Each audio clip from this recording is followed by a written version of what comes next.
लग्नाची बेडी या मालिकेच्या 14 ऑक्टोबरच्या भागामध्ये इकडे आता राघव रूममध्ये आल्यावरती मधू म्हणते, तू का नाही बरं सांगितलंस की सिंधू जिवंत आहे म्हणून. असं म्हणत आता ती राघवला जाब विचारत असतानाच रत्नपारख्यांचा फोन येतो. रुक्मिणी म्हणते, राघव तुझी तब्येत कशी आहे बरं, आता तू बरा आहेस ना, त्या डॉक्टरबाई काय बोलल्या. राघव म्हणतो, आता मी बरा आहे. त्याच्यावरती रुक्मिणी म्हणते, हे बघ त्या डॉक्टरबाई काय म्हणतात ते सगळं ऐक, त्यांचं सगळं ऐक आणि त्याचप्रमाणे औषधं वगैरे घे आणि आम्ही उद्या सकाळी दहीगावला येतोय. राजश्री म्हणते, खरंच त्या डॉक्टरबाईंचे जितके आभार मानावे ना तितके कमी आहेत. त्यांच्या म्हणण्याप्रमाणे तू वाग आणि त्यांनी सांगितलेली औषधं घे आणि आता आम्ही तिकडे येतोय. इतका मोठा प्रकार घडला तरी आम्हाला कळवायची तुम्हाला काहीच वाटलं नाही का. याच्यावरती राघव म्हणतो, हे बघ आई, तुम्ही इकडे येण्याची घाई करू नका. मी ना त्या डॉक्टरसोबत बोलतो, ते बोलले सगळं व्यवस्थित आहे तर मी येईन, हवे तर तुमचं बोलणंसुद्धा करून देईन, पण इकडे येण्याची घाई करू नका. असं म्हणत राघव सगळ्यांना रोखून धरतो. इकडे आता सिंधू रडत असते. तिला राघवने लग्न केलं यापेक्षा राघवने मधूसोबत लग्न केलं या गोष्टीचा खूप राग आलेला असतो. म्हणजे ज्या मधूमुळे आपलं आयुष्य बर्बाद झालं, मुलगा आपला गेला आणि त्याच मधूसोबत राघवने लग्न केलं. इकडे आता मंगेश सिंधूला पाणी देतो आणि म्हणतो, सिंधू तू रडून घे, तुझ्या मनात जे काही आहे ते बोलून घे. आणि तुला मी खरं सांगू का, तुला त्रास होतोय की राघवने सिंधूसोबत लग्न केलं, पण त्या दिवशी मी ना या मधुराणीसोबत व्हिडिओ कॉलवरती बोललो होतो, पण त्यावेळेला माझ्या लक्षात नाही आलं की तू जो उल्लेख करतेस ना ती हीच मधू आहे म्हणून. आत्ता माझ्या लक्षात येते की ही तीच मधू आहे. असं म्हणत आता व्हिडिओ कॉलचा किस्सा मंगेश सिंधूला सांगत असतो आणि म्हणत असतो, हे बघ तुला जर अजूनही त्रास होतोय ना की राघवने लग्न केलंय तर हे लग्न तू सुद्धा थांबवू शकतेस. याच्यावरती सिंधू म्हणतो, काय बोलतेस तू मंगेश. याच्यावरती मंगेश म्हणतो, हो, कारण एक लग्न झालं असताना नवरा दुसरं लग्न करू शकत नाही, ते व्हॅलिडच नाही आहे. त्यामुळे मला असं वाटतंय तू न हे लग्न मोड. तू त्यांना सगळं सांगून टाक की तुमची पहिली बायको जिवंत असताना तुम्ही हे लग्न करू शकत नाही आणि त्या मधुराणीला पण धडा शिकव. सिंधू म्हणते, नाही मंगेश, मी हे करू शकत नाही. त्यांनी लग्न केलंय, एक मुलगा आहे आणि त्याचा तरी आपल्याला विचार नको का. त्या मुलासाठी तरी मला हे करता येणार नाही. मंगेश म्हणतो, तू काहीतरी चुकतेस सिंधू, मला असं वाटतंय तू या विषयावरती बोललं पाहिजेस. तोपर्यंत रत्नाकर सांगत असतो, तू एक काम कर, त्या डॉक्टरबाईंसोबत आमचं बोलणं करून दे बरं. याच्यावरती राघव म्हणतो, मी तुम्हाला सांगितलं ना की मी त्यांच्याशी बोलेन, त्या म्हटल्या सगळं व्यवस्थित आहे तर मी नक्की येईन, तुम्ही काळजी करू नका. असं म्हणत राघव फोन ठेवतो. इकडे रत्नाकर विचार करतो, कसा आहे हा मुलगा, काहीच बोलायला मागत नाही आहे, काही नीट माझ्याशी बोलत नाही, नक्की काय झाले कळत नाही आहे. इकडे मधू विचार करते, राघवच्या मनात काय चाललंय मला काही कळतच नाही. तोपर्यंत रुक्मिणी म्हणते, आपण न घाई नको करूया, बघूया तो आपल्याला काय सांगतोय ते, मग ठरवूया. असं म्हणत सगळेच जण आता राघवबद्दल चिंता करत असतात आणि राघवला भेटायला जायचं सध्या तरी प्लॅन ड्रॉप करतात, कारण जोपर्यंत डॉक्टरबाईशी बोलत नाही तोपर्यंत काही ठरवूया नको असं सांगतात. मग मात्र आता इकडे सिंधू विचार करत असते, मंगेश बोलला हे जरी खरं असलं तरी मला विनूचा विचार करायला पाहिजे. सिंधू म्हणते, मी विनूसाठी हे पाऊल उचलत नाही आणि खरं सांगायचं त्यांनी मनापासून निर्णय घेतलाय ना, आता हा निर्णय बदलण्याचा मला अधिकार नाही. त्याच्यावरती मंगेश म्हणत असतो, सिंधू तू चुकतेस, तू अजूनही विचार कर. असं म्हणत तो आता बोलता बोलता सिंधूचा हात हातात घेतो आणि सांगतो, तू पुन्हा एकदा विचार कर माझ्या बोलण्याचा. आणि हा हातात घेतलेला हात नेमका राघव पाहतो आणि राघवची तळपायाची आग मस्तकात जाते.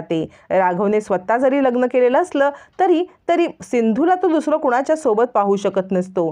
तो सिंधूवरती चिडतो आणि तो आता रागारागात काय करावं असा विचार करत असतो, कारण स्वतःहून सिंधूला विचारणं हे आता त्याला प्रशस्त वाटत नसतं. आणि तो तिथे ओसलेला एक पाण्याचा मग आपल्या हाताने धुडकावून लावतो. त्याच्या हाताला तो मग इतका लागतो की हातातून रक्त यायला लागतं. सिंधू म्हणते, राघव काय झालं. असं म्हणत मंगेश आणि सिंधू आता राघवच्या दिशेने येतात. तोपर्यंत आवाज ऐकून मधुराणी पण बाहेर आलेली असते. मधू म्हणते, काय झालं राघव. तोपर्यंत सिंधू म्हणते, राघव तुमच्या हाताला लागलंय का. आणि मधुराणीचं लक्ष आता इकडे मंगेशकडे जातं. ती विचार करते, अच्छा म्हणजे मी त्या दिवशी फोनवरती बोलले ते हेच, म्हणजे हा कोण असेल सिंधूचा. लग्न तर केलं नसेल सिंधूने याच्यासोबत, पण काहीतरी रिलेशन आहे, हा सावीचा बाबा असेल का. असं असेल तर मात्र सिंधू आमच्या दोघांच्या मध्ये येऊ शकत नाही, पण तसं नसेल तर. असा विचार करत मधू स्वतःशीच थोडीशी गडबडते. मधूला कळत नसतं की आपण काय बोलावं. तोपर्यंत सिंधू राघवचा हात हातात घेते आणि म्हणते, लागलंय तुम्हाला? थांबा बरं, मी मलमपट्टी करते. राघव म्हणतो, काही गरज नाही आहे ह्याची. असं म्हणत राघव आपला राग व्यक्त करत असतो. सिंधू म्हणते, तुम्हाला गरज नसेल, पण डॉक्टर म्हणून मला गरज आहे. असं म्हणत सिंधू आता गपचूप हात त्याला ठेवायला सांगते आणि मलमपट्टी करते. राघवच्या मनामध्ये कोण आहे हा मंगेश? का सिंधूचा हात पकडला आणि सिंधू ह्याला हात पकडू का देते? एक ना 100 विचार चालू असतात आणि तो स्वतःशीच चिडत असतो. मंगेशला कळतं की अजूनही राघवच्या मनामध्ये सिंधूबद्दल प्रेम आहे, म्हणूनच आपण सिंधूचा हात धरल्यावर त्याला वाईट वाटत आहे. तोपर्यंत इकडे मधू विचार करत असते, अजूनही राघवच्या डोळ्यात मला सिंधूबद्दल प्रेम दिसतंय. आता मला दर वेळेला नशीब हुलकावणी देतं, माझ्याजवळ सुख घेऊन येतं आणि पुन्हा माझ्याजवळून हे सुख घेऊन जातं. दर वेळेला असं होतं. आत्ता पण राघव असंच करणार का? आणि रात्री झोपेत सुद्धा मधू तोच विचार करत असते. मधू विचार करते, आत्तासुद्धा राघव मला सोडून सिंधूकडे जाणार का? आणि त्याच वेळेला तिचं अंतर्मन तिच्यासमोर येऊन उभं राहतं आणि म्हणतो, तू कसला विचार करतेस मधुराणी? अगं राघव तुझा कधी नव्हताच. राघव फक्त सिंधूचाच होता आणि तो सिंधूचाच राहणार आहे. आत्ता पण त्याच्या डोळ्यामध्ये सिंधूबद्दलचं प्रेम दिसतंय ना? मधू म्हणते, नाही नाही, पण मी आत्ता हे असं होऊ देणार नाही. याच्यावरती तिचं अंतर्मन सांगतं, तू होऊ न द्यायला आहेस कोण? तू कोण आहेस? कारण तुझ्याबद्दल राघवला काहीच वाटत नाही. राघवच्या डोळ्यात अजूनही सिंधूबद्दलचं प्रेम तू पाहिलंस ना? त्याच्यावरती मधू म्हणते, हो, आणि याच प्रेमाची मला खूप भीती वाटत आहे. असं म्हणत मधू चिंतेत असते. पण तोपर्यंत तिचं अंतर्मन तिला सांगत असतं, जर तुला राघवला दूर करायचं असेल सिंधूपासून तर तुला काहीतरी करायलाच लागेल, नाहीतर अजूनही राघव प्रेमात आहे तिच्या. याच्यावरती मधू म्हणते, हो, पण तो मंगेश आहे, तो मंगेश तिचा कोणीतरी असेल ना? याच्यावरती अंतर्मन म्हणतं, मंगेश कुणी असला तरीसुद्धा राघवच्या डोळ्यातलं प्रेम कमी झालंय का? तू बघितलंस का? त्यामुळे आता तू सावध हो, नाहीतर पुन्हा त्याच ठिकाणावरती तुला आणून ठेवायला नियती कमी नाही करणार. याच्यावरती राणी म्हणते, नाही नाही, आता मला त्या वळणावरती पुन्हा जायचं नाही आहे. पुन्हा तेच सगळं, पुन्हा हेच सगळं असं मला करायचं नाही आहे. आता मला राघव फक्त माझा आहे आणि तो फक्त माझ्यासोबतच राहायला पाहिजे. मी तिसरं कोणालाही मध्ये येऊ देणार नाही. असं म्हणत मधू आता सिंधूबद्दल इन्सिक्युअर झालेली असते की पुन्हा एकदा सिंधू आपल्या आयुष्यातून राघवला घेऊन जाणार का, असा ती विचार करत असते. इकडे राघव झोपलेला असतो. दुसऱ्या दिवशी सकाळी सिंधू सगळ्यांसाठी नाश्ता बनवत असते, तर मधू मुद्दाम सगळी बातमी काढण्याची तिच्याजवळ येते आणि म्हणते, सिंधू दे ना, मी तुला मदत करते नाश्ता सर्व करायला. सिंधू म्हणते, नाही मधुताई, सगळं झालेलं आहे, तुम्ही फक्त नाश्ता घ्या. याच्यावरती मधू म्हणते, सिंधू तू जिवंत आहेस ना? मला खरंच विश्वास बसत नाही आहे.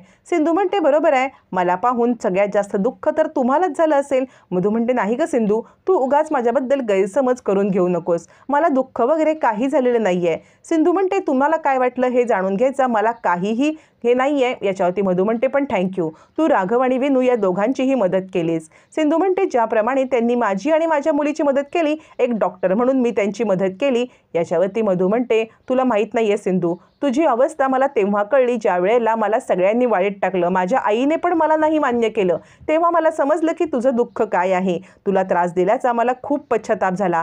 त्या दिवसापासून मी गिल्टमध्ये आहे. मला इतकी गिल्ट वाटते ना तुला त्रास दिल्याचा, आणि त्यासाठी मी तुझी माफी मागत आहे. खरंच मला माफ कर सिंधू, कारण मी खूप मोठ्या चुका केल्यात ज्याची मला गिल्ट आहे. पण मला रत्नपारख्यांनी आधार दिला. रत्नपारख्यांनी माझं आणि राघवचं लग्न, असं म्हणत आता इकडे मधू गोष्ट सांगणार तर सिंधू सांगते, हे ऐकण्यामध्ये मला काही इंटरेस्ट नाही आहे. तुम्ही ते माझ्या पेशंटची बायको म्हणून आहात, तसेच राहा. याच्यावरती मधू म्हणते, ऐक ना सिंधू, खरंच मला खूप वाईट वाटते, मला माफ कर ना, करशील ना तू मला माफ? असं म्हणत निर्लज्ज मधू सिंधूची माफी मागत असते. सिंधू म्हणते, मधुताई, जर मी हे तुमच्यासोबत केलं असतं, माझा संसार मोडलात, माझ्या मुलाला तोडलत, माझ्या नवरा माझ्यापासून हिसकावून घेतलात, माझा मुलगा गेला, हे सगळं जर मी तुमच्या बाबतीत केलं असतं तर तुम्ही मला माफ करू शकला असतात? बोला, द्या उत्तर. तुम्ही मला माफ केलं असतं का? मधूकडे काहीच उत्तर नसतं. मधू रडण्याची ॲक्टिंगच करत असते. सिंधू म्हणते, आणि तुमची ही ॲक्टिंग आहे ना, ही माझ्याकडे नाही चालणार. म्हणजे राघवला आवडत असेल ही अशी ॲक्टिंग तर त्याच्यासमोर करत जा. मला ही ॲक्टिंग चालणार नाही, पटणार नाही, आणि तुमची खोटी ॲक्टिंग माझ्या मनाला भुलणार पण नाही.